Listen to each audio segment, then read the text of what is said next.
I have drawn this dragonfly onto the silk and now it's ready to be painted.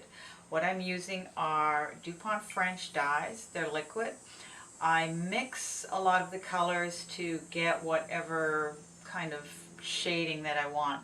At this point I'm going to do what I call my Twilight blending. It's a little bit like an ombre. So my first set of dye is a purple. Then I'm working into a little bit more of a deeper blue purple. Just let it spread. Then I'm going to work with a nice royal blue.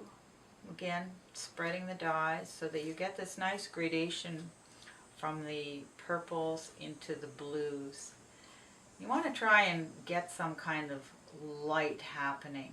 And so the way I do this is then I turn to a turquoise blue and then I start to paint that over top of the other blue, and you can see it start to blend out and you start to get some really nice shading going on here.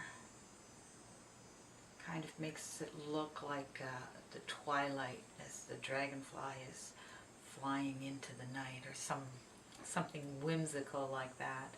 And now I'm just going to add a paler shade of turquoise onto that to just make the dye spread out a bit more. Once this is done, then I'm going to do some details into the dragonfly that pick up the colors that are already in this this ombre that I've already done here. Video you saw me draw this dragonfly, and you saw how the design started, and that the Gouda, which is the black outline, had to dry. It needs to dry so that when the dye bleeds up to the line, it won't just eat right through the line. So there we go. We got your background. It's looking really cool.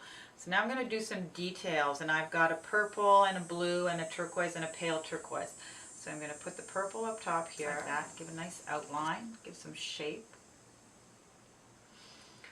I personally never wash my brushes. I have a brush designated for each color. Honestly, you are never going to get your brushes clean, no matter what you do. So you might as well just have a whole bunch of them and keep them for each color. Now I'm doing another little ombre shading inside the dragonfly wings. Again, starting with the purple, going into sort of a bluish shade of purple, into a deeper turquoise. Just drop it in the middle there, and as you drop it, you can see the dye starts to sort of spread out, and it makes really interesting lines. And then once again into a nice paler shade. And then that's going to sort of be the last little bit that gives some shape to the design. There we go.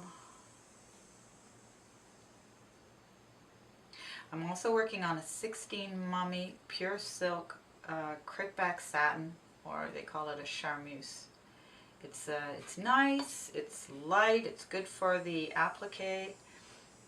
And a little detail in the center of the body, the little eyes, and then let's just go down the tail and throw a little bit of turquoise in there. And there you go.